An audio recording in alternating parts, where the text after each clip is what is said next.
Shalom, selamat pagi Bapak Ibu yang dikasihi Tuhan Yesus. Kita masuk ke minggu yang pertama bulan Agustus ini, di mana setiap orang sibuk mempersiapkan untuk hari kemerdekaan Indonesia.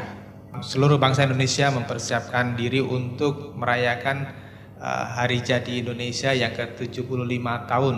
Ya, jika ini umur manusia, maka usia yang seperti ini sudah disebut kakek-kakek. Tapi apakah bangsa kita sudah sedewasa umurnya yang sudah 75 tahun? Nah, kita bisa menilai sendiri bagaimana bangsa ini seringkali bergejolak, ya, bergolak untuk hal-hal yang sepele, yang tidak penting-penting. Ya, kadang-kadang kita mendengar di sana demo, di sini demo, ya, di tempat lain ada pemberontakan, bunuh-bunuhan hanya untuk karena mencari kemerdekaan, yaitu menunjukkan ketidakdewasaan bangsa ini. Namun perayaan kemerdekaan negara kita tahun ini pasti akan sangat berbeda dibanding dengan tahun-tahun yang lalu. Yang pasti tidak ada upacara-upacara di sekolah-sekolah atau di kantor-kantor pemerintah. Tidak ada kumpulan karnaval di RT atau kelurahan, tidak ada lomba buat anak-anak. Bangsa kita bersama dengan bangsa-bangsa di seluruh dunia itu menghadapi masalah yang sama, yaitu COVID-19 atau coronavirus, ya.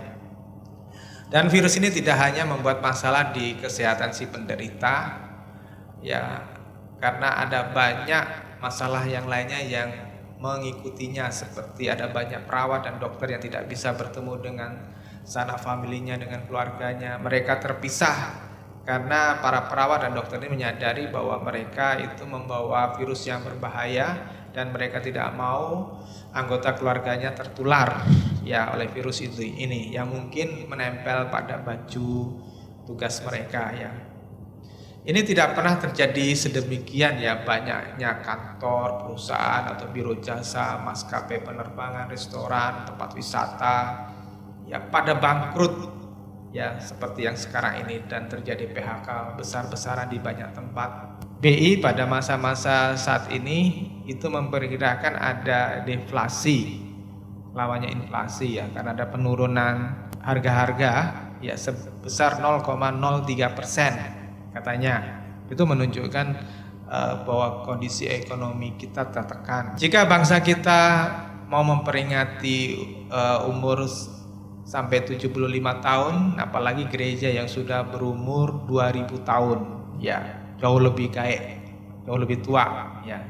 Dan dalam pelayanan saya mengikuti Tuhan selama 32 tahun ini, baru kali ini saya merasakan tidak bisa beribadah di gereja, tidak bisa mengajar pemuridan di rumah sendiri, ya, tidak bisa melakukan komsel, ya. Ini baru pertama kali seumur hidup saya. Belum pernah terjadi di mana saya dan teman-teman itu tidak bisa menara doa bersama, ya, doa sahabat bersama, dan itu dibatasi di mana-mana. Dan ini bukan masalah hanya di kampung kita, tetapi juga masalah internasional. Jadi dengan melihat semuanya itu, mari kita berpikir, ya, kalau saudara ngeh dengan apa yang terjadi ini, bertanya-tanyalah, apa sih sebetulnya yang sedang terjadi? Ya, saya selalu berpikir setiap kejadian dengan apa yang terjadi saat ini itu dengan sebuah pertanyaan, mungkinkah?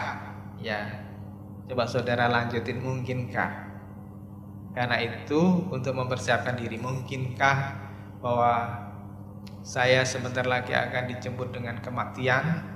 Mungkinkah akan terjadi pengangkatan, ya, seperti yang dinubuatkan oleh Alkitab? Nah, jika pengangkatan itu tidak bisa dipastikan waktunya, yang paling mungkin itu adalah kematian. Karena kematian itu pasti akan dihadapi oleh setiap orang. Dan saudara nggak akan tahu orang yang saudara hadapi, ya, orang yang saudara kasihi itu membawa virus maut itu apa tidak, ya. Nah, jika kematian itu adalah hal yang pasti, maka saya harus benar-benar mempertimbangkan perjalanan saya ke surga. Karena di hidup ini hanya ada dua kemungkinan yang akan kita hadapi nanti, yaitu ke surga atau ke neraka. Tentu saya tidak akan bertekad untuk mengambil pilihan yang lainnya selain ke surga. Ya, surga adalah satu-satunya pilihan kita. Nah, jika saya mati, yang pasti saya tidak mau pergi ke surga sendirian. Saya mau memastikan bahwa orang-orang yang terutama di sini adalah keluarga saya, istri, anak mantu, cucu, besan, itu diselamatkan. Dan tentu orang-orang lain yang saya kasihi, para jemaat dan teman-teman yang saya kasihi, yang hari ini saudara mendapat kiriman khotbah ini melalui WA, ya, itu adalah orang-orang yang saya kasih. Saya merindukan, saya mengharapkan bahwa orang-orang ini adalah orang-orang yang akan bersama-sama dengan saya ke surga, terutama untuk Anda orang-orang yang mengetahui kebenaran sejati, ya. Untuk itulah saya tinggalkan zona nyaman saya, ya. Saya tinggalkan kesempatan saya untuk bersantai, bersenang-senang dengan keluarga, menikmati kesenangan hidup ini dengan fasilitas, dengan pekerjaan, dengan gaji saya gitu. Karena saya tidak ingin orang-orang yang saya kasih terhilang di dunia yang kelam ini karena mereka tidak mengerti kehendak Allah. Jadi saya bergiat sekali untuk supaya bisa membagikan kebenaran ini kepada setiap saudara. Walaupun saya lakukan ini semuanya itu tidak mendatangkan uang, tidak mendapatkan penghasilan apa-apa, ya, bahkan untuk menyiapkan semuanya itu saya harus mengeluarkan uang untuk kebutuhan pelayanan ini, ya. Topik khotbah hari ini itu berbicara tentang apakah orang Kristen yang baik, ya, secara moral, secara etika sudah pasti masuk surga, ya. Pertanyaannya, apakah ada potensi seorang Kristen yang baik itu ditolak oleh Tuhan? Saya menyadari sekali bahwa jalan menuju ke surga adalah perkara yang tidak mudah atau boleh dikatakan sulit, seperti di dalam Matius pasal yang ke-7 ayat 13 dan 14. Masuklah melalui pintu yang sesak itu, karena lebarlah pintu dan luaslah jalan yang menuju kepada kebinasaan, banyak orang yang melaluinya. Karena sesaklah pintu dan sempitlah jalan yang menuju kepada kehidupan, dan sedikit orang yang mendapatinya. Di samping itu ada juga himbauan Tuhan di Lukas pasal 13 ayat 23 sampai dengan 24. Dan ada seorang yang berkata kepadanya, "Tuhan, sedikit sajakah orang yang diselamatkan?" Jawab Yesus kepada orang-orang di situ, "Berjuanglah untuk masuk melalui pintu yang sesak itu, sebab aku berkata kepadamu, banyak orang akan berusaha untuk masuk tetapi tidak akan dapat."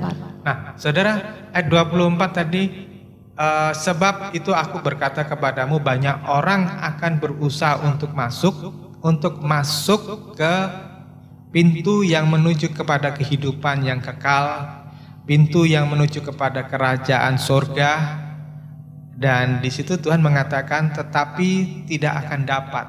Jadi banyak orang yang mencari kebenaran, mencari agama yang benar gitu, tetapi mereka tidak mendapatkan karena mereka tidak masuk di dalam kebenaran yang sejati.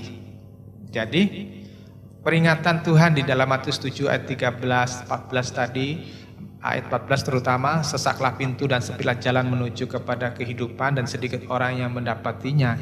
Itu harus menjadi awas-awasnya kita, menjadi perhatiannya kita semuanya. Jika jalan ke surga adalah jalan yang susah, maka apa yang harus kita lakukan? Ya, saudara coba mikir ya. Pertanyaan ini harus selalu bergema dalam hati kita masing-masing ya. Ya. Karena ini masalah kritikal ya, ini masalah serius ya. Kalau saudara sakit itu masih ada kemungkinan sembuh, masih bisa sehat kembali. Saudara kena virus corona ini, COVID-19 ini juga masih ada kemungkinan sembuh ya, 90% orang sembuh ya. Tetapi kalau ini bicara masalah kekekalan, saudara salah melangkah, saudara salah masuk pintu, tidak ada kesempatan yang kedua. Oleh sebab itu, saya mendorong saudara untuk Anda tidak boleh berspekulasi untuk perkara ini. Berspekulasi itu maksudnya adalah saudara melakukan tindakan atau perencanaan yang tidak memiliki kepastian.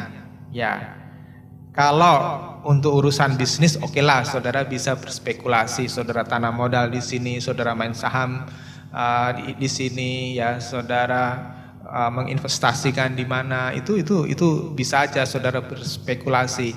Ya,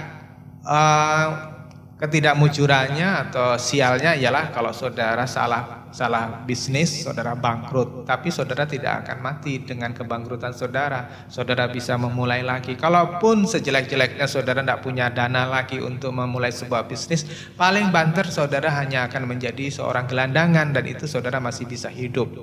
Ya. Juga saudara bisa berspekulasi dalam membangun keluarga. Ya. Siapa yang akan menjadi jodoh saudara, wanita atau pria mana yang akan menjadi pasangan hidup saudara. Saudara bisa berspekulasi walaupun saudara tidak tahu siapa sesungguhnya orang yang menjadi pasangan saudara. Bisa jadi saudara menikah dengan seperti perumpamaan, seperti kucing di dalam karung. Dikiranya itu pria atau wanita yang baik, pria wanita idaman, ternyata setelah menikah baru keluar belangnya, baru keluar taringnya. Ya, itu spekulasi yang keliru. Tapi paling tidak, kalaupun kita masih salah memilih jodoh, itu masih ada kemungkinan jodoh itu menjadi baik kalau kita tahu bagaimana membangun hubungan relasi dengan pasangan kita, mendidik pasangan kita, dan tentu berdoa untuk pasangan kita, ya. Juga untuk urusan jurusan, memilih jurusan dalam pendidikan. Misalnya saudara mau memilih jurusan ekonomi, teknik, kedokteran, psikologi dan sebagainya, itu saudara belum tentu nanti akan bekerja di jurusan tersebut. Ada banyak orang yang ambil jurusan teknik ternyata dia malah sukses di dagang. Ada orang yang mengambil jurusan dokter malah dia sukses di bikin restoran kuliner. Ya itu tidak bisa dipastikan spekulasinya, ya. Tetapi saya mengingatkan sekali lagi, jangan berspekulasi untuk urusan hidup yang kekal. Topik khotbah hari ini itu berbicara tentang apakah orang Kristen yang baik, ya, secara moral, secara etika sudah pasti masuk surga. Ya, pertanyaannya, apakah ada potensi seorang Kristen yang baik itu ditolak oleh Tuhan? Jika jawaban dari pertanyaan tadi, ya, apakah seorang Kristen yang baik itu sudah pasti masuk surga? Jika jawabannya bisa, maka Bapak Ibu coba renungkan, ya. Maka saya percaya Paulus dan Petrus tidak perlu mati dengan cara yang mengerikan. Paulus dipenggal kepalanya, ya. Petrus disalib dengan posisi yang terbalik, kepala yang di bawah gitu. Tuhan kan kepala di atas, ya. Petrus dibalik gitu, ya. Tidak perlu seorang rasul yang sempat menyaksikan kebangkitan Tuhan Yesus, yaitu Thomas, akhirnya mati digoreng di India karena dia menginjil sampai ke India, ya. Tidak perlu muridnya Timotius, yaitu Polikarpus, itu mati dibakar hidup-hidup oleh penguasa Smyrna, ya.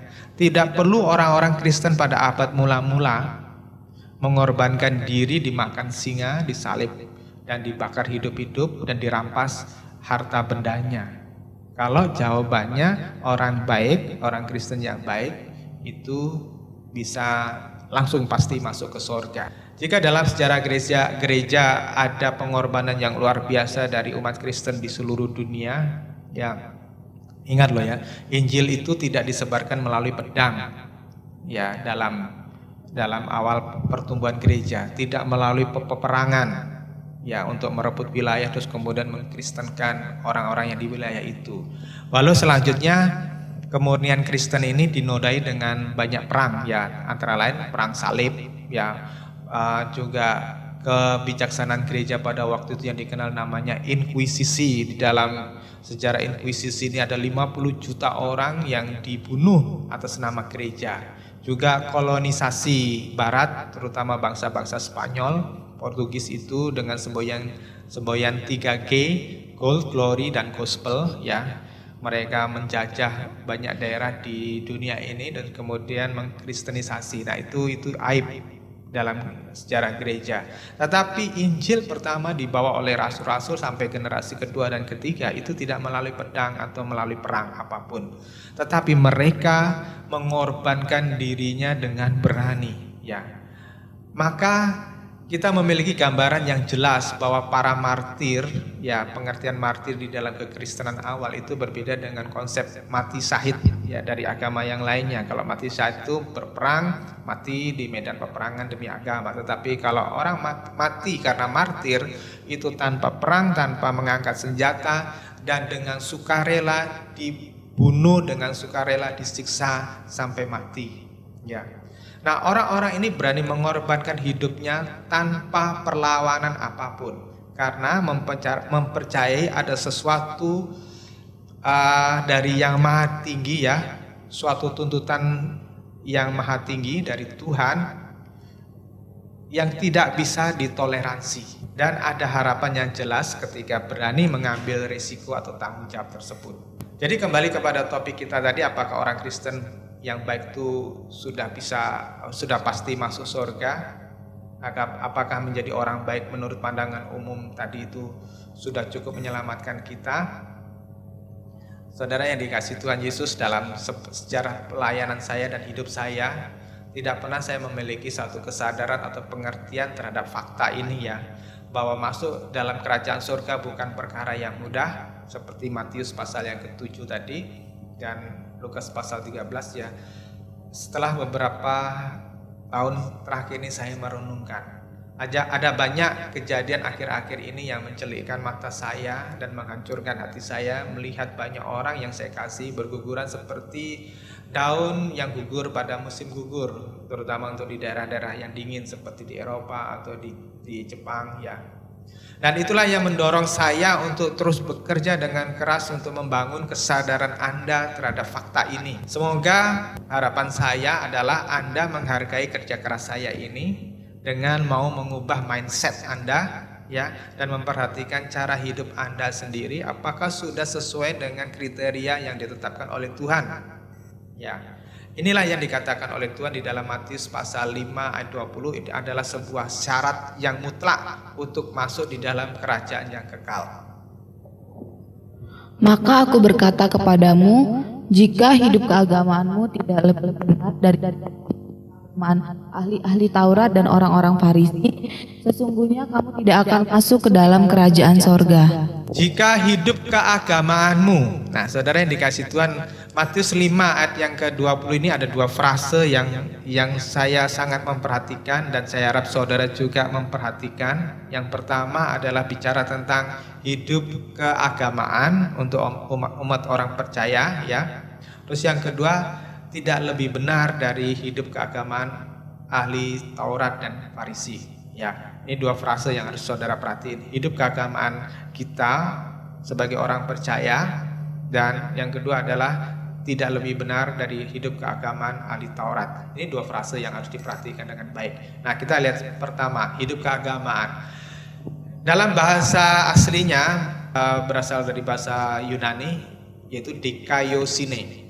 Dikaiosine berasal dari kata dikaios, yang mempunyai arti umum, hak menurut kewajaran untuk karakter atau kelakuan tertentu, ya, equity of character or act, ya, hak menurut kewajaran. Jadi kalau ada standar norma yang dianggap wajar, nah itu maksudnya dikaiosine, ya. Nah, untuk dunia kekristenan itu justifikasi atau dasar hukum untuk dapat dilakukan pembenaran atau standar pembenaran untuk menilai seorang yang percaya kepada Tuhan Yesus itu berhak diselamatkan atau tidak. Nah, itu standarnya yang Tuhan katakan adalah harus lebih benar daripada hidup keagamaan ahli-ahli Taurat dan orang-orang Farisi, ya. Nah, justifikasi orang Kristen menegaskan kepada kita tadi dengan kata dikaiosune yang diingini oleh Tuhan Yesus untuk masuk di dalam kerajaan surga, yaitu harus melampaui standar yang dimiliki oleh orang beragama. Dalam kasus ini, dalam Contoh ini adalah ahli-ahli Taurat dan Farisi. Kata melampaui dalam bahasa Yunaninya adalah pleon, itu kalau diterjemahkan dalam LAI, yang melalui LAI itu adalah lebih benar, menggunakan kata lebih benar. Itu maksudnya adalah melimpah-limpah lebih banyak, ya, atau exceed, melampaui, above, di atas segalanya.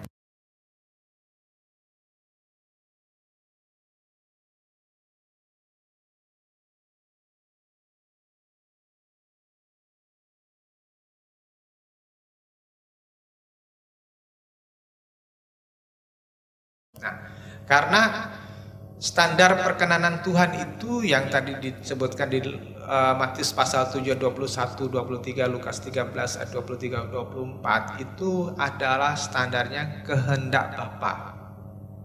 Ya, jadi saudara dikatakan memiliki dikaiosine, memiliki kebenaran, memiliki justifikasi yang sesuai dengan kehendak Bapa, kehendak Tuhan, itu kalau saudara melakukan kehendak Bapa, yakni melakukan apa yang Bapa lakukan, bukan apa yang manusia ingin lakukan.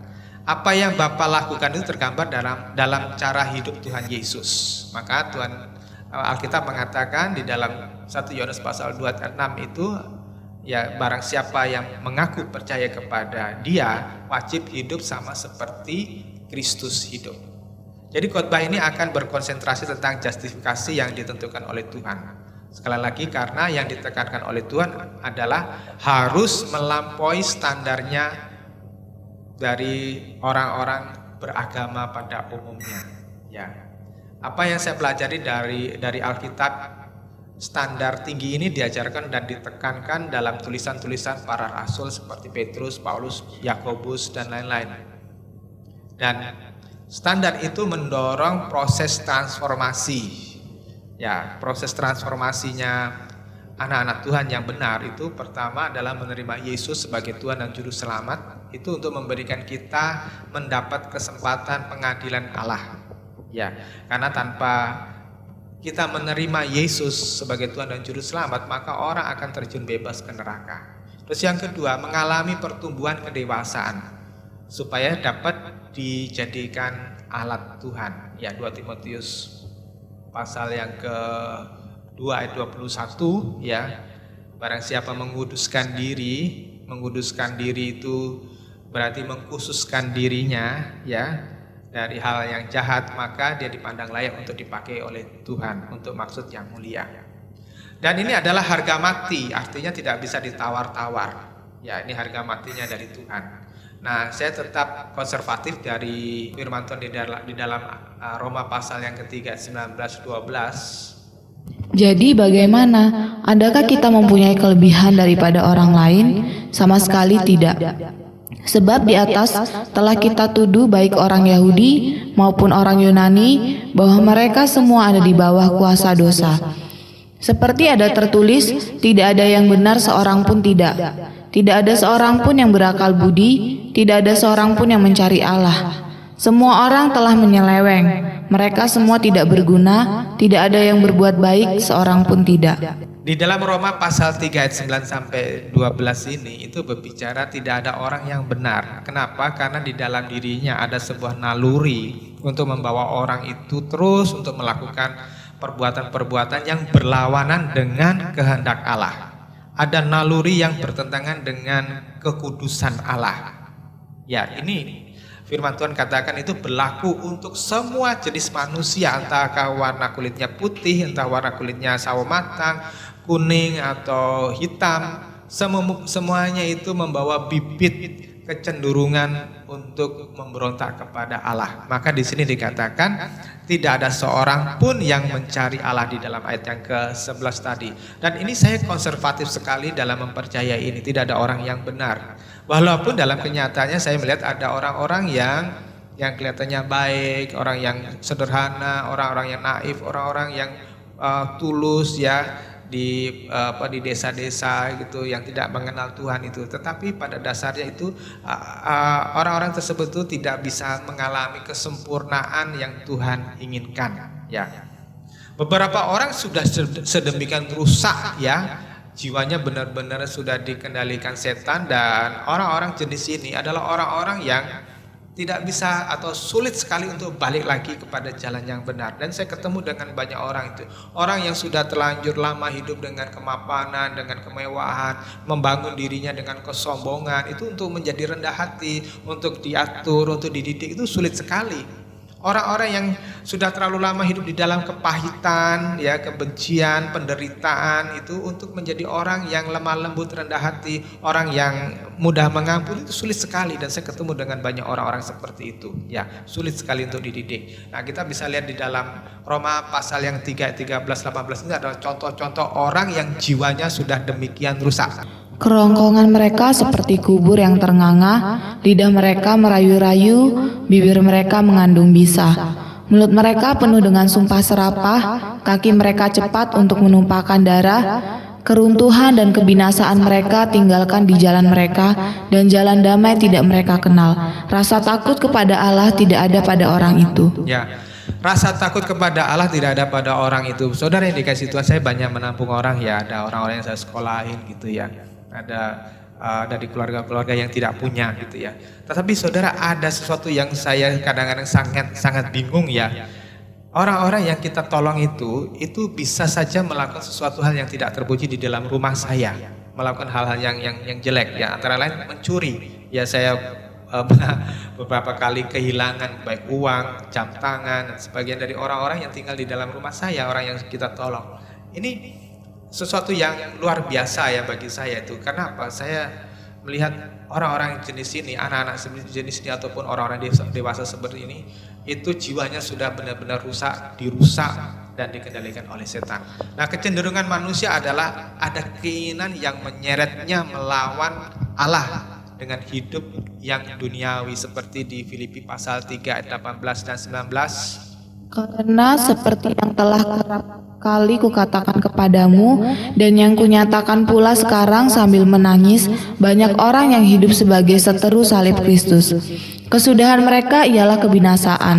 Tuhan mereka ialah perut mereka. Kemuliaan mereka ialah aib mereka. Pikiran mereka semata-mata tertuju kepada perkara duniawi. Nah, Filipi pasal 3, 18, 19 ini menjadi peringatan bagi kita, karena kita juga memiliki potensi untuk jatuh ke sana. Jangan saudara merasa kuat, oh saya tidak mungkin bisa seperti itu, saya tidak mungkin bisa menjadi najis seperti itu. Tetapi saudara memalingkan sedikit saja dari Tuhan, ya, saudara membelakangi Tuhan, maka saudara akan masuk di dalam perangkap di sini, di mana Tuhan saudara itu bukan lagi Tuhan Yesus, tetapi perut saudara dan aib saudara dan keinginan mata yang tertuju kepada perkara-perkara duniawi. Dan itu sebabnya di Roma pasal 7 Paulus itu menunjukkan ada kekuatan dosa yang menyeret orang menjauhi anugerah keselamatan. Contohnya ya di dalam ayat 15 itu, apa yang aku perbuat bukan apa yang aku kehendaki, tetapi apa-apa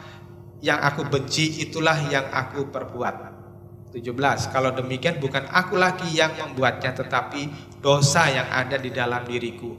Ada dorongan, ada kekuatan yang membuat Paulus pada masa sebelum dia mengenal Tuhan Yesus itu, walaupun dia seorang ahli Taurat, seorang yang fanatik kepada hukum Tuhan itu, dorongan ini untuk membuat dia melakukan hal yang jahat. Ayat 19, sebab bukan apa yang aku kehendaki, yakni yang baik yang aku perbuat, melainkan apa yang tidak aku kehendaki, yaitu yang jahat yang aku perbuat. Ayat 23, karena ada hukum lain yang berjuang melawan hukum akal budiku dan membuat aku menjadi tawanan dosa yang ada di dalam anggota-anggota tubuhku. Ada kekuatan iblis, ada kontaminasi setan yang bahkan masuk. Di ayat 23 ini Paulus menggunakan istilah yang ada di dalam anggota-anggota tubuhku. Ya, kalau saya pakai bahasa sekarang, itu adalah sudah merasuk sampai ke DNA manusia. Itu sebabnya tidak heran ada orang yang begitu sulit untuk dididik, seperti firman Tuhan katakan di 2 Timotius pasal 3 ayat 8 itu, ada tokoh-tokoh seperti Yanes dan Yambres yang tidak bisa dididik. Ya, kenyataan ini memberi jawaban mengapa ada orang-orang yang sudah tahu hal yang baik, yang sudah bergereja, bahkan sudah melayani ya gitu, tetapi tidak berkuasa menghentikan keinginan dosa seperti berzina. Ada hamba Tuhan yang sudah terkenal ketua sinode jatuh di dalam dosa perzinahan, ya pendeta-pendeta atau istri pendeta jatuh dalam perzinahan, atau ada orang-orang yang sudah melayani tapi memiliki kehidupan ganda sebagai seorang penjudi, seorang pemabuk, minum-minuman keras, bahkan pemadat narkoba. Ada orang-orang yang kelihatannya baik-baik, ya hamba Tuhan, tetapi melakukan kekerasan di rumah tangga. Ada KDRT, ya ada orang-orang yang tahu bahwa dendam itu tidak berkenan kepada Allah, ya, tetapi hatinya tetap memendam sakit hati, memendam kebencian, juga karakter lama yang buruk. Ya, itu ada orang-orang yang selalu kembali kepada kubangan yang lama, ya. Karena tadi saya katakan ada satu kekuatan, ya, yang mendorong orang untuk kembali hidup di dalam dosa. Nah, masalah terbesar bagi manusia adalah tanpa Tuhan Yesus disalib, maka manusia tadi yang berdosa akan terjun bebas ke neraka tanpa pengadilan Allah. Karena hukum di dalam Roma 6 ayat 23 itu sebab upah dosa ialah maut, ya. Jadi setiap orang yang berbuat dosa walaupun sekecil apapun itu tidak akan lepas, ya, tidak akan lepas dari tuntutan maut atau tuntutan neraka. Nah, masalahnya kita umat perjanjian baru, ya, kita itu menghadapi kenyataan bahwa dosa bukan semata-mata perbuatan kriminal atau perbuatan yang melanggar norma kesusilaan dan perikemanusiaan, ya. Kalau membunuh itu sudah pasti dosa, berzina sudah pasti dosa, menipu sudah pasti dosa. Tetapi dalam umat perjanjian baru, ya, melawan kehendak Allah itu sudah merupakan bentuk dosa atau personifikasi dari dosa. Itu dimulai dari dalam hati manusia, ya. Nah, kita sudah bersalah kepada Tuhan. Kalau kita lihat di dalam Wahyu pasal kedua ayat ketiga itu tidak perlu harus saudara jadi pembunuh dulu, harus saudara jadi pezina dulu, jadi pelacur dulu, ya, saudara tidak perlu harus jadi pencuri dulu. Jelas sekali kecemburuan Allah di dalam Ulangan pasal 4 ayat 24 itu menuntut cinta kita yang sepenuhnya. Maka ketika jemaat di Efesus itu kehilangan kasih mula-mula, cinta yang mula-mula, Tuhan itu menolak mereka. Nah, konsekuensinya, ya, kalau Tuhan itu cemburuan, semua kesenangan, semua kebiasaan, semua usaha yang tidak bertujuan untuk menyenangkan hati Allah itu melawan Allah, ya. Lihat apa yang terjadi pada jemaat Efesus dan Laodikia. Mereka melayani Tuhan tetapi mereka suam-suam kuku, mereka kehilangan kasih mula-mula. Itu sudah cukup untuk Tuhan menolak. Nah, contoh-contoh betapa berbedanya standar yang Tuhan Yesus terapkan pada umatnya itu misalnya di dalam masalah pembunuhan, ya, Matius 5 ayat 21-22.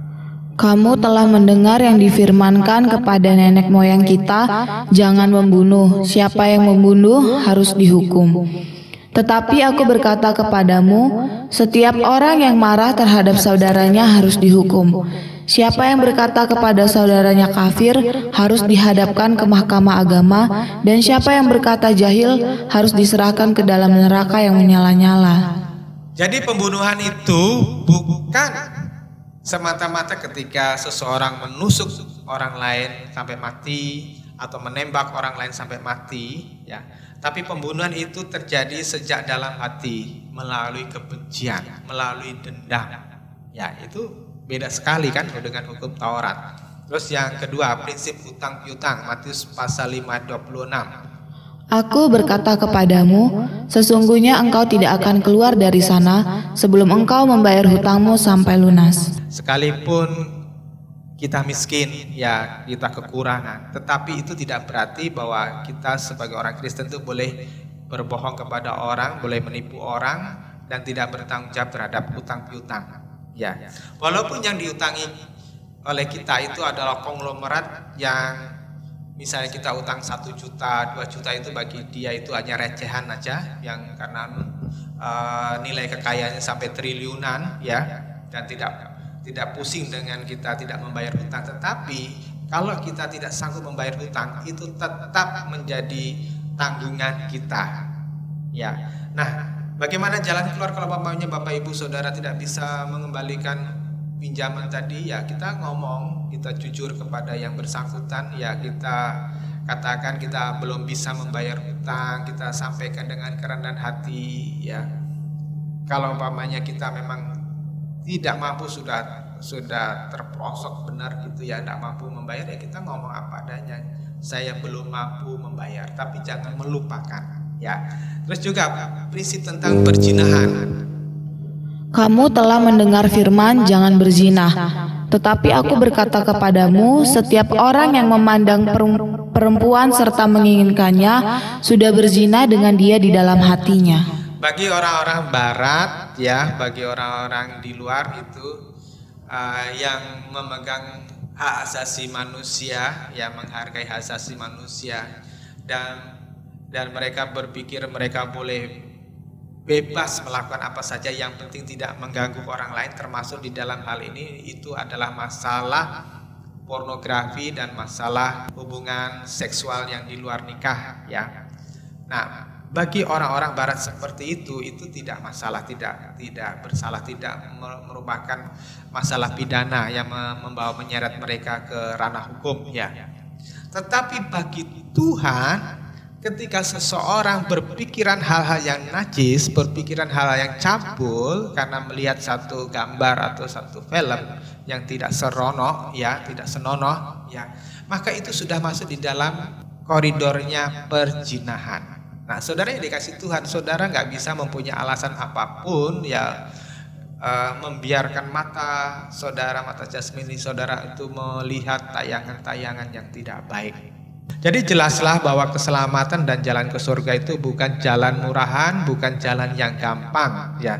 Tetapi Bapa memberikan kesempatan baru buat manusia. Ya, ada second chance untuk kita bisa lepas dari kesulitan tadi ya. Waktu di Matius pasal 19 Tuhan berkata, lebih mudah seekor unta masuk di dalam lubang jarum daripada seorang kaya masuk di dalam kerajaan surga. Murid-muridnya heboh kan, berkata, lalu siapa yang bisa diselamatkan kalau jalan menuju ke surga aja sulitnya bukan main seperti itu. Tuhan menjawab, tidak ada yang mustahil bagi Allah. Ya. Nah, di sini maksudnya apa? Tuhan memberi kesempatan kepada manusia ya, memberi kesempatan kedua bagi manusia untuk bisa sampai ke surga dan diselamatkan sampai ke surga. Itu melalui dua hal. Pertama, melalui Injil dan salib ya, itu merupakan pintu masuk menuju kepada anugerah ya. Ketika orang menerima salib Yesus, maka pintu masuk kepada anugerah itu dibuka lebar. Tapi baru dibuka, tapi orang harus masuk ke dalamnya, orang harus melangkah. Nah, ketika orang melangkah ke dalamnya, yaitu orang yang mau menerima pimpinan Roh Kudus ya. Jadi pintu anugerah dibuka, Tuhan memberikan Roh Kudus ya, memimpin yang bersangkutan, dan itu adalah anugerah. Bapak Ibu, banyak orang memiliki satu pengertian yang keliru. Dipikirnya pokoknya menerima Yesus sebagai Tuhan Juru Selamat itu sudah mendapat anugerah keselamatan secara gratis dan sudah finish. Padahal belum. Orang harus menerima pimpinan Roh Kudus untuk mengalami pembaruan dari waktu ke waktu. Injil memberi peluang kesempatan yang lebih besar untuk kita semuanya mengalami keselamatan. Itu sebabnya berita Injil harus diberitakan kepada semua makhluk ya. Melalui salib Kristus manusia diberi kesempatan yang seluas-luasnya untuk mendapatkan bebas dari tuntutan neraka. Nah, kita lihat di dalam Roma pasal 8 ayat yang kedua. Roh yang memberikan hidup telah memerdekakan kamu dalam Kristus dari hukuman dosa dan hukuman maut. Karena ketika seorang menerima Yesus sebagai Tuhan dan Juru Selamat, maka dosa yang lama ya sebelum pertobatan itu diputihkan. Dosa tersebut ditanggung oleh Tuhan di kayu salib. Maksudnya adalah, dari saya tadi mengatakan dosa, utang dosa tadi diputihkan, itu adalah ketika kita menerima Tuhan Yesus, maka dosa-dosa yang lama sebelum kita mengakui Dia sebagai juru selamat dan Tuhan kita, itu dibereskan oleh Tuhan di kayu salib, ditanggung oleh Tuhan di kayu salib. Dan ketika kita mempunyai komitmen yang kuat dengan Tuhan untuk mengalami pertumbuhan, untuk mengalami pendewasaan rohani, dalam perjalanan ini kan juga kita pasti juga bisa jadi kesleo, bisa jadi kepleset, jatuh, dan kita cepat-cepat balik dan menyadari kesalahan tadi dan minta ampun sama Tuhan, ya, maka itu pintu anugerah masih terbuka. Ya, Tuhan masih mengampuni sepanjang bahwa hati kita ini tulus kepada Tuhan. Ya, bukan munafik, bukan pura-pura. Ya, itu. Jadi masih ada kesempatan untuk pemulihan. Nah, itu maksudnya. Itu sebabnya berita tentang pertobatan dan pengampunan dosa harus disebarkan supaya banyak orang mempunyai kesempatan yang kedua. Kita lihat di dalam Lukas pasal 24 ayat 45 sampai 47. Lalu ia membuka pikiran mereka sehingga mereka mengerti kitab suci. Katanya kepada mereka, ada tertulis demikian, Mesias harus menderita dan bangkit dari antara orang mati pada hari yang ketiga. Dan lagi, dalam namanya berita tentang pertobatan dan pengampunan dosa harus disampaikan kepada segala bangsa, mulai dari Yerusalem. Berita tentang pertobatan dan pengampunan dosa ini harus disampaikan kepada seluruh bangsa. Ya, makanya saya mendorong pada para murid, sebanyak saudara mempunyai kesempatan untuk bersaksi, bersaksilah. Ya, sebanyak saudara bisa memuridkan orang, bisa mengajak orang mengenal firman Tuhan, lakukan itu. Ya. Nah, proses bekerjanya kasih karunia Allah dalam Injil dan salib tadi adalah adanya peluang baru, ya, peluang baru bagi orang-orang yang harusnya terhilang. Setelah karya salib diterima seseorang yang percaya, maka Roma pasal 3 ayat yang ke-22 sampai 25 tadi bahwa jalan pendamaian tadi karena iman itu mulai bekerja. Roma 3 ayat 22 sampai 25. Yaitu kebenaran Allah karena iman dalam Yesus Kristus bagi semua orang yang percaya, sebab tidak ada perbedaan.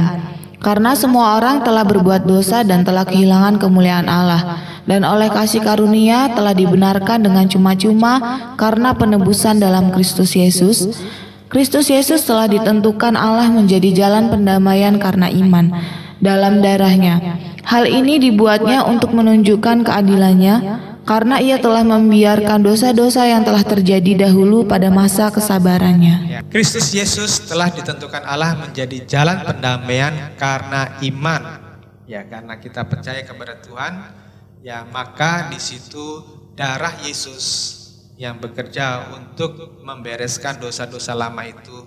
Dalam hal ini Paulus menegaskan bahwa melalui iman kepada Tuhan Yesus dimulailah proses pembenaran dalam Roma pasal 3:28, karena kami yakin bahwa manusia dibenarkan karena iman dan bukan karena ia melakukan hukum Taurat. Artinya itu begini, saat seorang menyerahkan hidupnya kepada Tuhan, rela dibentuk oleh Tuhan seperti di dalam Ibrani pasal 12 ayat 6 sampai 8, ya, ada kemauan dididik oleh Tuhan walaupun dalam prosesnya tadi tidak menutup kemungkinan bisa jatuh, bisa mengalami kesalahan lagi, tetapi ia mau memiliki kesadaran dan kerendahan hati untuk diproses oleh Tuhan, dididik oleh Tuhan. Disitulah proses pembelaan Tuhan terjadi. Ya, disitulah fungsi salib itu menjadi nyata dalam kehidupan orang yang percaya, dan disitulah akhirnya orang diselamatkan karena iman. Kehadiran Yesus dalam panggung dunia ini bukan untuk mengubah tatanan Allah bahwa setiap manusia harus mempertanggungjawabkan setiap perbuatannya seperti di dalam Roma pasal ketiga ayat 31. Jika demikian, adakah kami membatalkan hukum Taurat karena iman? Sama sekali tidak. Sebaliknya kami meneguhkannya. Nah, saudara yang dikasih Tuhan, itu sama dengan pernyataan Tuhan di dalam Matius pasal yang ke-17. Tuhan Yesus mengatakan, aku datang bukan untuk meniadakan hukum Taurat, tetapi menggenapinya. Ya, jadi tanggung jawab kita melakukan hukum Tuhan, tanggung jawab kita menjadi terang dan garam di dunia ini, menjadi saksi Tuhan dengan cara hidup kita yang benar, itu tetap merupakan tanggung jawab kita, tetap menjadi tuntutan kita. Ya, tetapi saudara tidak hanya sekedar menjadi orang yang baik.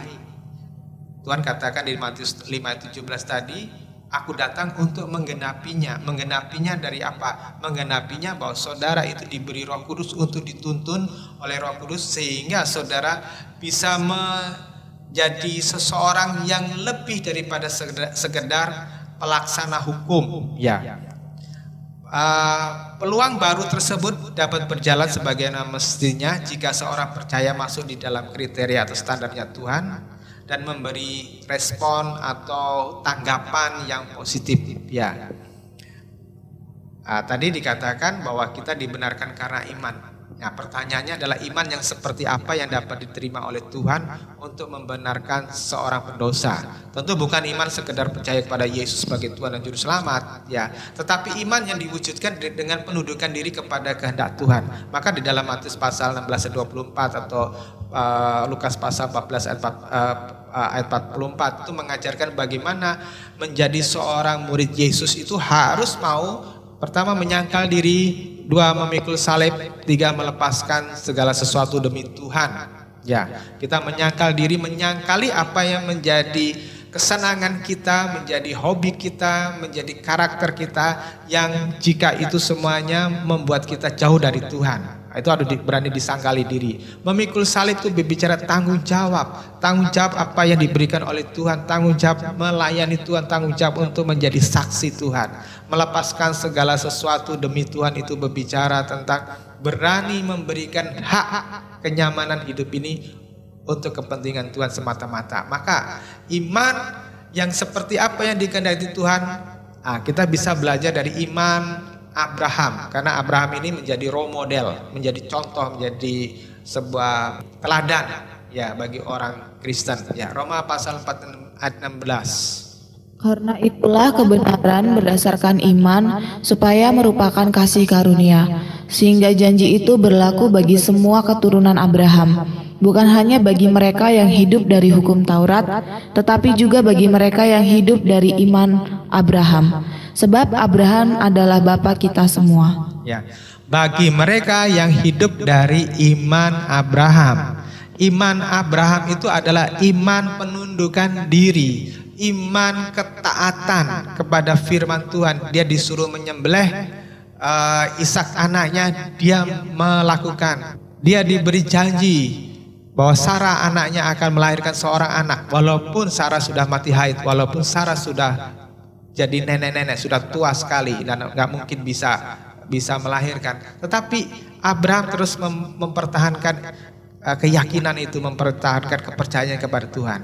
Nah, kasih karunia itu berarti diberikan Allah secara cuma-cuma karena belas kasihan Allah, tetapi menuntut tanggapan dalam bentuk iman, ya, tanggapan atau respon kita. Jadi bukan hanya sekedar percaya, sekedar meyakini, oh Yesus Tuhan, tidak. Tapi harus ada tanggapan saudara dalam tingkah laku saudara, dalam cara berpikir saudara. Di mana iman yang dikehendaki Allah adalah memiliki kualitas, ya, yang seperti imannya Abraham. Ya.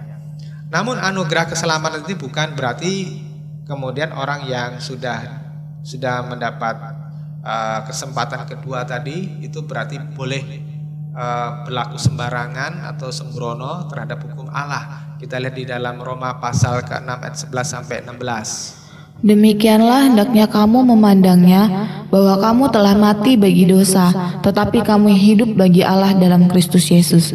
Sebab itu hendaklah dosa jangan berkuasa lagi di dalam tubuhmu yang fana, supaya kamu jangan lagi menuruti keinginannya. Dan janganlah kamu menyerahkan anggota-anggota tubuhmu kepada dosa untuk dipakai sebagai senjata kelaliman. Tetapi serahkanlah dirimu kepada Allah sebagai orang-orang yang dahulu mati, tetapi yang sekarang hidup. Dan serahkanlah anggota-anggota tubuhmu kepada Allah untuk menjadi senjata-senjata kebenaran. Sebab kamu tidak akan dikuasai lagi oleh dosa, karena kamu tidak berada di bawah hukum Taurat, tetapi di bawah kasih karunia. Jadi bagaimana? Apakah kita akan berbuat dosa karena kita tidak berada di bawah hukum Taurat, tetapi di bawah kasih karunia? Sekali-kali tidak.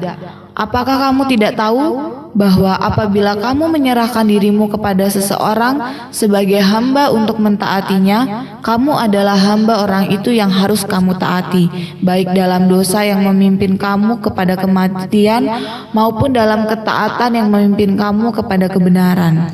Ayat 15 membuktikan bahwa seorang yang sudah menerima Yesus sebagai Tuhan dan Juru Selamat itu harus mau meninggalkan karakter dosa. Ada pertanyaan di sini, apakah kita akan berbuat dosa karena kita tidak berada di bawah hukum Taurat tetapi di bawah kasih karunia? Jawabannya adalah sekali-kali tidak. No way. Ya, tidak bisa kita berkompromi dengan dosa. Jadi sekalipun Roh Kudus dianugerahkan kepada kita, tetapi kita masih memiliki kehendak bebas untuk mengambil keputusan. Dan ini menentukan hasil akhir nanti. Ya, keputusan yang kita lakukan sekarang waktu masih hidup ini ya, pada detik-detik terakhir itu menentukan hasil akhir nanti di dalam pengadilan yang terakhir. Ya.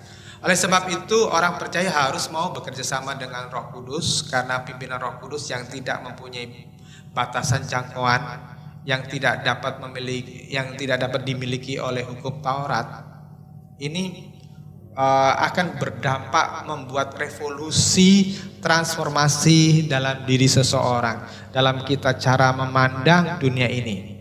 Ya, nah Tuhan memimpin kita itu menurut talenta yang dipercayakan kepada kita masing-masing individu. Jadi ada beda antara saya dengan saudara, itu beda-beda. Ya, ketika saudara hanya diberi 1 talenta, saudara hanya bertanggung jawab mengembangkan 1 talenta. Saya diberi 2 talenta, saya bertanggung jawab mengembangkan 2 talenta. Ya, saudara yang lainnya diberi 5 talenta, bertanggung jawab mengembangkan 5 talenta. Nah, sekarang kita akan melihat talenta-talenta itu apa. Di dalam Roma 12 ayat 2 itu Tuhan mengajarkan kepada kita, janganlah kamu menjadi serupa dengan dunia ini, tetapi berubahlah oleh pembaruan budimu, supaya kamu dapat mengerti mana kehendak Allah, mana yang baik, mana yang berkenan, mana yang sempurna. Jadi ada sebuah tahapan menjadi orang baik, ya, kemudian berkenan kepada Allah, kemudian yang sempurna. Nah, orang yang sempurna itu orang yang sudah bisa menyangkal diri, orang yang sudah bisa memikul salib, orang yang sudah bisa melepaskan segala sesuatu demi Tuhan. Nah, saudara, untuk melakukan 3 hal itu tidak mudah. Kalau orang itu tidak dipimpin oleh Roh Kudus, kalau orang itu tidak terbuka kepada Roh Kudus. Dengan pimpinan Roh Kudus itu dapat mencintai Tuhan dengan sungguh-sungguh tanpa kepaksa. Dengan pimpinan Roh Kudus itu kita dapat rela menyerahkan hidup kita kepada Tuhan. Nah, sekarang pertanyaannya bagaimana kita merefleksi apa yang kita mengerti ini.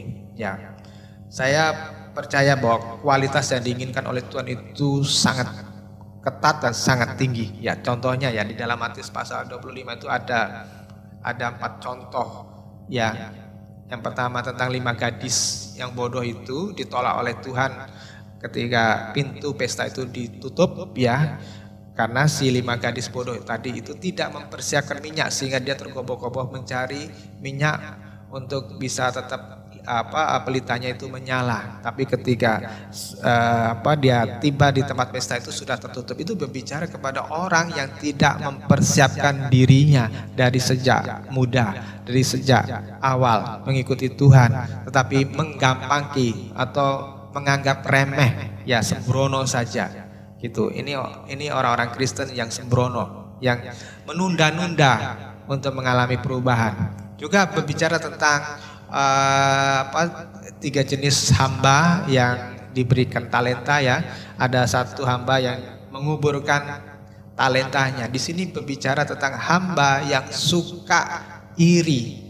Orang yang iri ini orang yang tidak bisa berkembang. Dan karena iri hati tersebut, maka orang itu ditolak oleh Tuhan. Bahkan dikatakan di situ bahwa dia akan dilempar ke neraka. Ya. Terus yang ketiga itu berbicara tentang satu kelompok orang yang disebut orang bermental kambing, ya, ditaruh sebelah kiri. Karena orang-orang ini tahu ada orang yang dipimpin oleh Tuhan atau dibawa oleh Tuhan untuk datang kepada orang tersebut, kepada kita ya, yang mengerti kebenaran tapi tidak mau membagikan kebenaran pada orang lain, tidak mau menolong orang lain yang mengalami susah, orang yang sesat. Ini juga tidak berkenan kepada Tuhan. Bahkan di dalam Matius pasal 22 itu ada perumpamaan tentang raja yang mengadakan perjamuan kawin. Dan di sini ada orang-orang yang ditolak, bahkan orang-orang yang ditolak, orang-orang yang dihukum oleh Allah, orang-orang yang dibuang oleh Allah, itu adalah orang-orang yang disebut di dalam tanda kutip itu adalah sahabat-sahabat. Mereka ditolak, mereka dibuang oleh Tuhan, dihukum itu karena mereka menolak undangan. Walaupun mereka punya alasan-alasan yang kuat. Contohnya misalnya begini, saudara, kita memiliki komitmen untuk beribadah pada hari Sabat, pada hari Minggu misalnya, hari Sabatnya hari Minggu, atau komsel atau studi Bible lainnya, ya. Tetapi kita punya alasan, itu kan bisa minggu depan, ya. Karena sekarang aku mau mancing, aku mau nonton TV, aku mau nonton bioskop karena ada tayangan yang bagus. Saudara yang dikasih Tuhan, ini orang yang mempunyai alasan dan Tuhan tidak berkenan. Terus kemudian ada orang yang tidak memakai pakaian pesta di dalam Matius pasal 22, itu juga Tuhan sekrap. Itu orang-orang yang tidak menjaga kehidupannya kudus, walaupun itu orang Kristen. Orang yang masuk di dalam pesta itu adalah orang-orang Kristen tentunya, ya. Nah, keempat perumpamaan tadi, ya, itu menggambarkan bahwa Tuhan menerapkan spesifikasi yang tinggi untuk bisa masuk dalam kerajaan sorga, ya. Jadi bukan asalan. Saudara yang dikasih Tuhan, beberapa waktu yang lalu saya membaca beberapa kesaksian, seperti ada seorang gadis dari Rusia, namanya Olga, ya. Dia menuliskan kesaksiannya. Dia melihat ada seorang wanita ditolak oleh Tuhan dan terlempar ke Hades, ya, pintu neraka sebelum pengadilan, ya. Itu karena wanita tersebut itu menolak panggilan Tuhan sampai matinya. Wanita ini waktu dia gadis itu Tuhan sudah berfirman melalui seorang hamba Tuhan untuk memanggil dia melayani, tapi dia punya 1001 alasan untuk menolak. Belum selesai pendidikan kah, belum menikah kah. Nah, ketika dia sudah menikah, punya anak, Tuhan memanggil lagi, tapi dia mempunyai 1001 alasan. Entah anaknya masih kecil, harus ngurus suami dan seterusnya. Sampai akhirnya dia tua, dia nggak bisa melayani dan mati, dan itu ditolak oleh Tuhan. Ada kesaksian Daniel Eki Cuku, ada banyak pendeta yang masuk di dalam Hades, ya. Mereka mengalami kengerian karena mereka hidup dengan sembrono. Pendeta-pendeta ini ngaco, ya, hidupnya sembrono walaupun masih pelayanan. Ada kesaksian pendeta Kim dari Korea Selatan yang super kaya. Mereka dia banyak membantu orang untuk sekolah dan sebagainya, tapi Tuhan menolak dia. Kenapa? Karena masih memelihara kesombongan, pride, ya. Betapa berbahayanya kesombongan tadi. Ini contoh-contoh praktis. Nah, saya melihat ada banyak orang Kristen membuat kesalahan-kesalahan fatal. Ya, pertama mengabaikan firman Tuhan. Ya, firman Tuhan saudara dengar dari minggu ke minggu itu seperti orang mendengar cerita dongeng, kancil nyolong timun, dan mengabaikan. Ya, kemudian hidup semaunya sendiri. Ini keputusan hidup yang salah, itu keputusan hidup yang fatal ketika kita menganggap firman Tuhan itu hanya seperti dongeng novel. Ya. Terus yang kedua, kesalahan banyak orang Kristen adalah menganggap remeh pentingnya membangun karakter Kristus sejak muda. Yang tadi saya bilang, ya, 5 gadis yang bodoh tadi adalah orang-orang yang berlambat-lambat membangun karakternya. Ya, pikirnya yang penting pokoknya melayani, tapi karakter Kristus, karakter ilahi itu tidak dia bangun, tidak dia bina sejak dari muda. Hidupnya tetap keras, hidupnya tetap sulit, ya, hidupnya tetap keras kepala. Itu orang-orang yang terlambat membangun karakter. Yang ketiga adalah menganggap remeh akibat dosa. Ada hukum yang disebut hukum tabur tuai. Jadi apa yang kita lakukan itu nanti ada akibatnya. Banyak orang Kristen itu nganggap remeh. Jadi kalau misalnya berbuat dosa, itu pasti bisa diberesin karena Tuhan kan Maha Pengasih, Tuhan Maha Pengampun. Itu prinsip yang salah. Ya. Ada orang yang sembrono, oh saya tetap harus mau berjudi, oh saya mau terus berzina, saya mau terus menipu orang, saya mau terus mencelakai orang. Itu nanti akan ada akibat, ada tabur tuai, dan yang menuai itu bisa jadi bukan dirinya saja tapi anak dan cucunya. Oleh sebab itu saudara, hati-hati jangan sampai kita menganggap remeh akibat dosa. Terus yang keempat adalah menganggap remeh kekuatan setan yang sanggup menyelewengkan pikiran. Setan tidak hanya bekerja melalui manifestasi fisik, tapi seringkali, dan itu saya lihat ada banyak kali orang membiarkan pikirannya itu diselewengkan oleh setan, sehingga dia berpikir bukan seperti yang dipikirkan oleh Tuhan Yesus. Misalnya nih contoh ya, orang tidak lagi tertarik kepada firman Tuhan. Orang tidak lagi mengutamakan hari Sabat Tuhan. Ya, lebih senang hidup foya-foya, lebih senang pesta-pesta. Itu meremehkan kekuatan setan. Dipikirnya beres-beres saja, tapi sebetulnya orang tersebut sudah dikendalikan oleh si jahat. Terus yang kelima, menolak didikan Tuhan dengan yang cara yang keras, ya disiplin. Ya, orang tersebut biasanya tidak tahan, terus kemudian melarikan diri dan menjadi seorang pengecut. Ya, orang yang melarikan diri, meninggalkan tanggung jawab itu orang pengecut. Menolak kebenaran. Misalnya saudara mendengar satu firman Tuhan diajarkan, ya, dan saudara merasa tidak pas dengan pengajaran tersebut, saudara berontak, saudara marah, saudara tinggalkan. Ya, mungkin hamba Tuhan itu tidak rugi dengan kepergian saudara, tapi saudara sebetulnya mengalami kerugian, ya, karena menolak kebenaran. Nah, saudara yang dikasih Tuhan, sebelum saudara menghakimi atau saudara merasa tidak senang dengan apa yang disampaikan oleh hamba Tuhan tersebut, saudara berpikir dua kali dulu, apakah yang dikatakannya itu benar apa salah. Kalau itu benar, walaupun itu tidak cocok sama kita, saudara harus mempunyai hati yang rendah hati dan lemah lembut. Ya, saudara nggak mempunyai hak untuk menghakimi orang berdasarkan dari cara dia ngomong. Ya, ada orang-orang yang tidak cocok oleh satu pemberitaan firman Tuhan karena pemberita firman itu terlalu vulgar, apalagi orang-orang yang mempunyai latar belakang dari lingkungan yang meriayeni, ya. Nah, itu biasanya tidak bisa disinggung sedikit, tidak bisa ditegur langsung begitu. Saudara yang dikasih Tuhan, zaman sekarang itu tidak ada waktunya untuk berbahasa basi, ya. Ketinggalan zaman, ketinggalan kereta. Sedangkan dunia ini sudah demikian cepat membawa orang menuju kepada neraka. Ya, nggak ada waktu lagi untuk kita ini minum susu terus, kata firman Tuhan. Kita harus berani untuk makan makanan yang keras, gitu.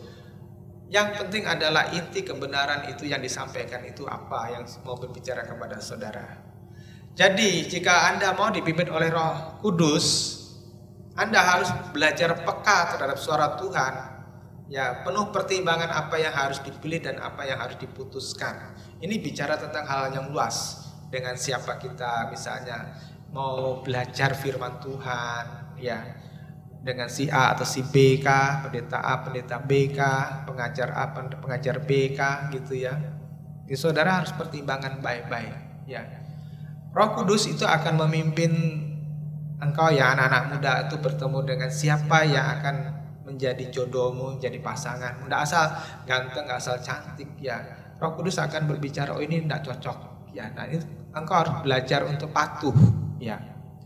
Dengan siapa kita mau melayani Tuhan, dengan siapa saudara mau dipimpin oleh siapa yang disuruh oleh Tuhan, yang Tuhan kasih kepada saudara.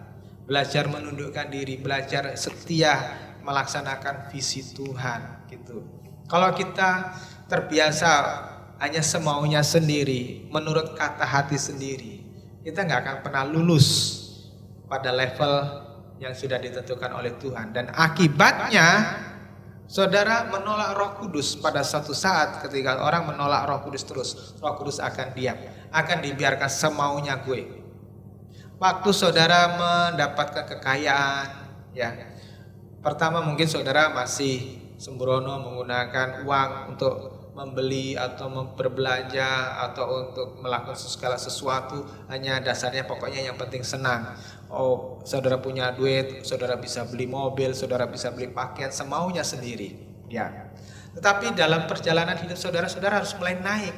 Ketika saudara punya uang ini milik siapa sebetulnya sih? Milikku atau milik Tuhan? Kalau saudara menyadari bahwa ini milik Tuhan, maka saudara akan gunakan bijaksana setiap rupiah yang saudara miliki atau setiap dolar yang saudara miliki.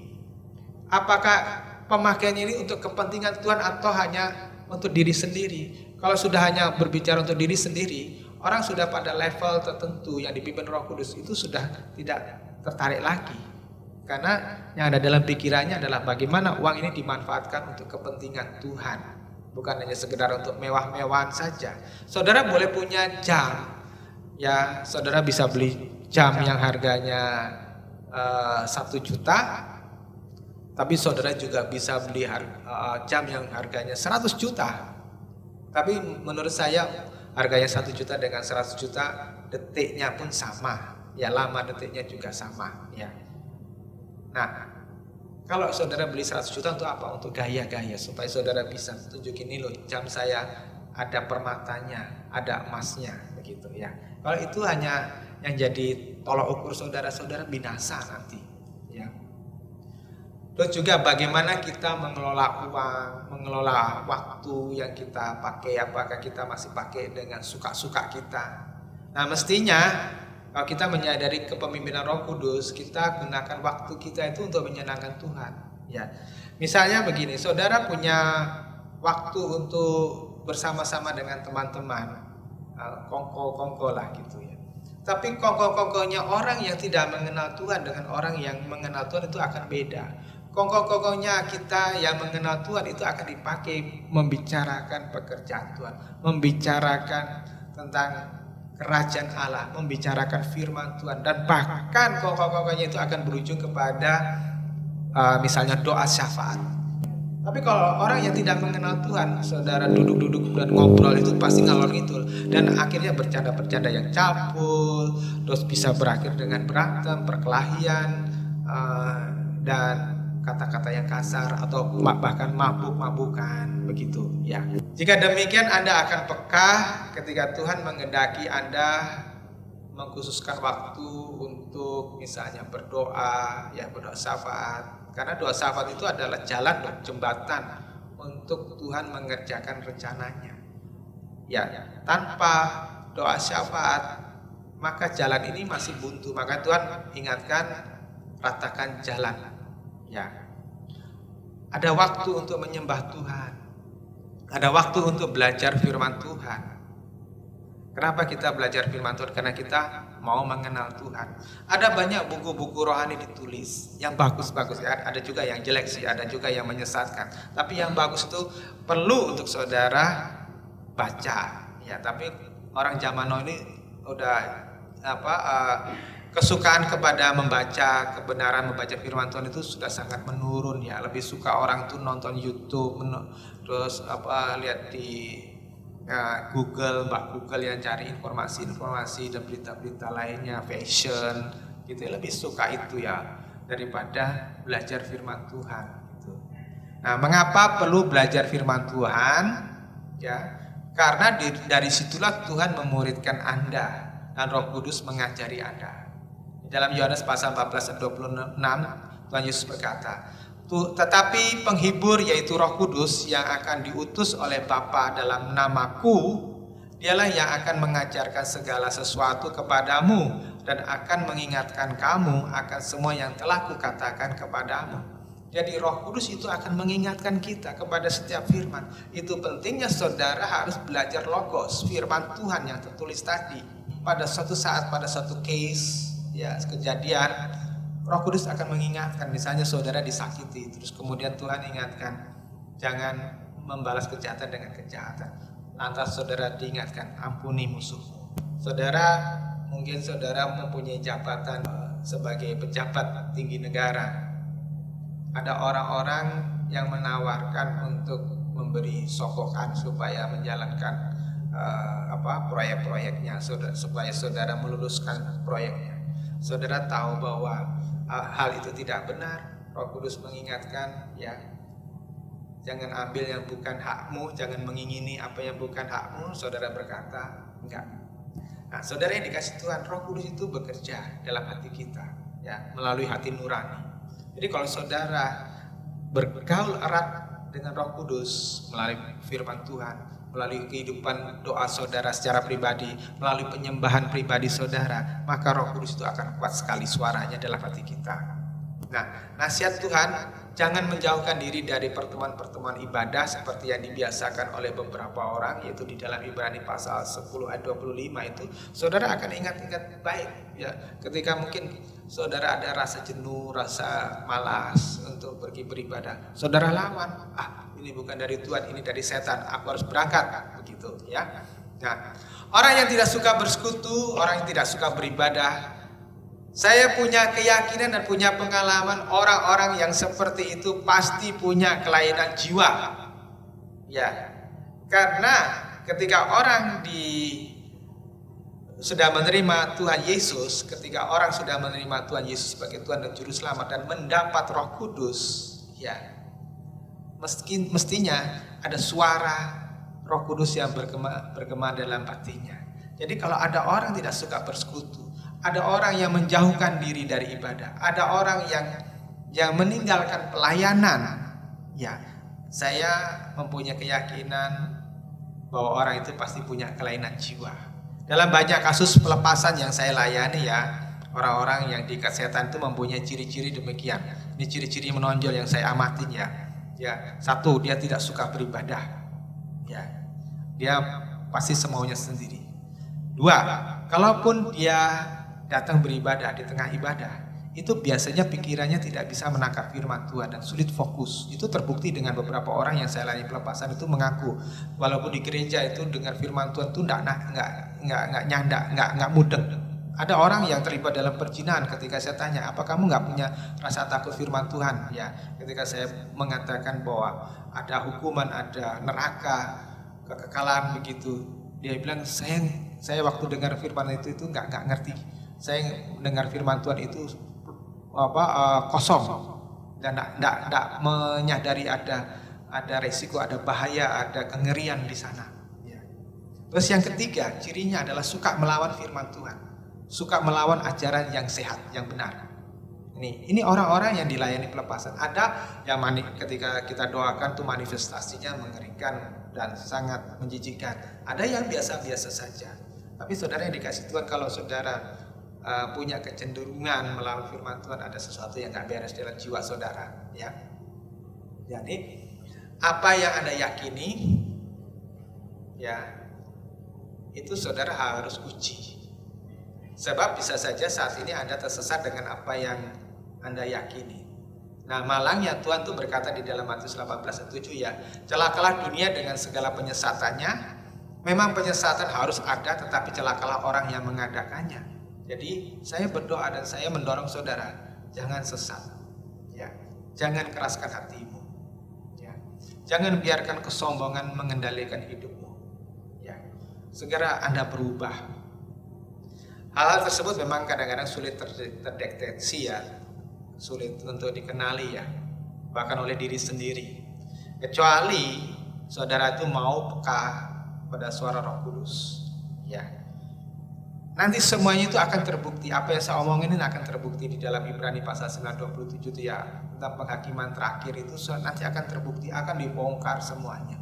Saya punya teman yang melayani Tuhan saat ini, ya, pada waktu dia belum bertobat, ya, dia pemadat narkoba, ya. Pada waktu dia dilawat oleh Tuhan itu mempertontonkan semua slide kehidupan. Jadi seperti kayak orang melihat film, diputar mundur dari awal, dari kecil sampai dia detik itu, diputar dengan kecepatan yang cepat, ya. Gambaran hidupnya, apa yang dia lakukan. Di situ dia melihat betapa najis hidupnya, betapa jahat hidupnya. Itu akan diputar. Nah, saudara akan diputar kembali kehidupan saudara mulai dari lahir sampai saudara mati, ya. Nah, kita bisa belajar kepada Tuhan tentang hal-hal berikut ya. Kita bisa meneladani apa yang Tuhan Yesus sudah contohkan dalam hidup kita.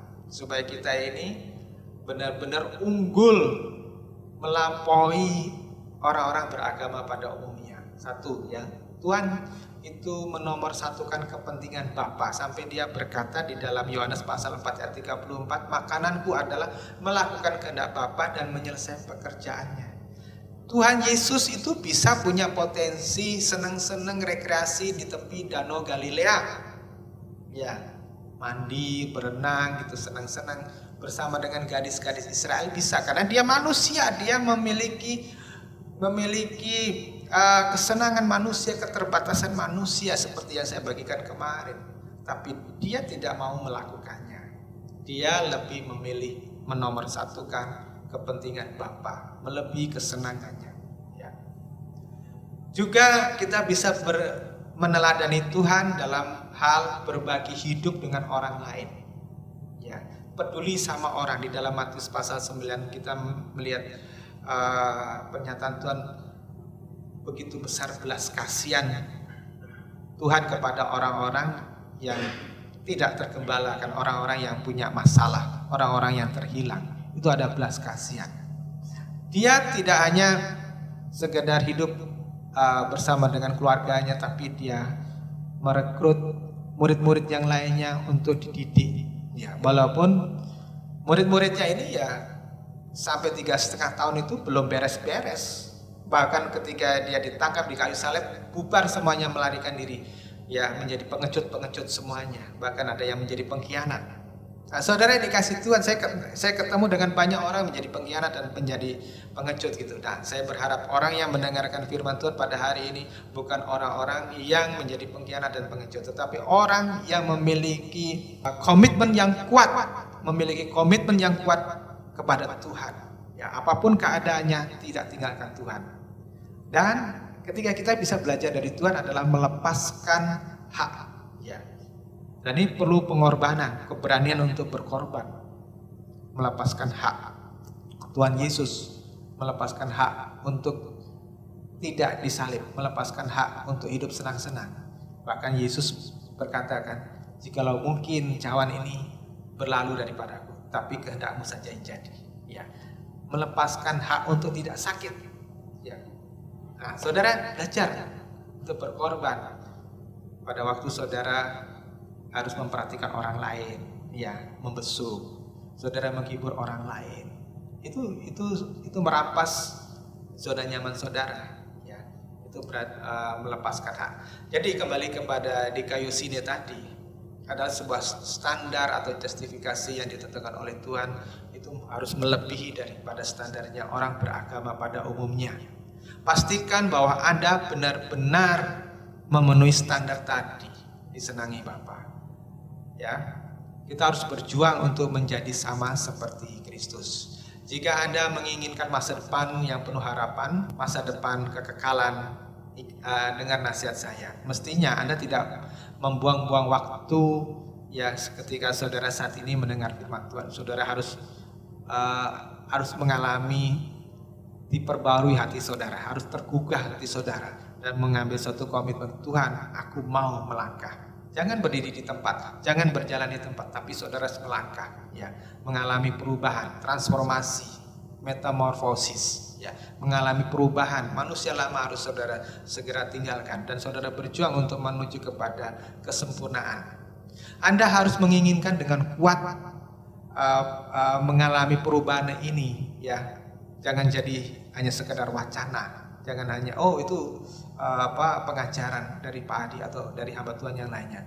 Jika Anda mau menerima kebenaran tentang dikaiosune ini, yang harus saudara lebih daripada orang beragama pada umumnya, Anda akan terlatih dengan sendirinya untuk melakukan kehendak Bapa tanpa beban.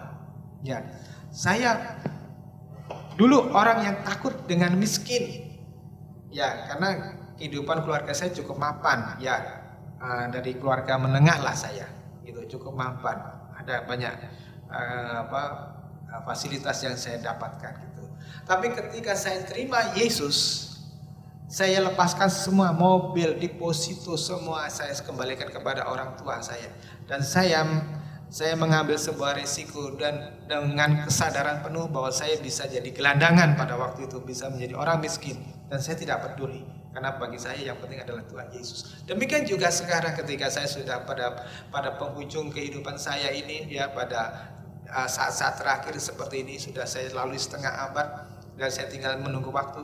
Saya pun tidak peduli apakah saya mempunyai makanan enak apa tidak, mempunyai kesenangan diri apa tidak. Saya tidak punya rasa takut lagi. Yang penting bagi saya adalah saya bisa mempersembahkan hidup saya untuk Tuhan. Dan ini saya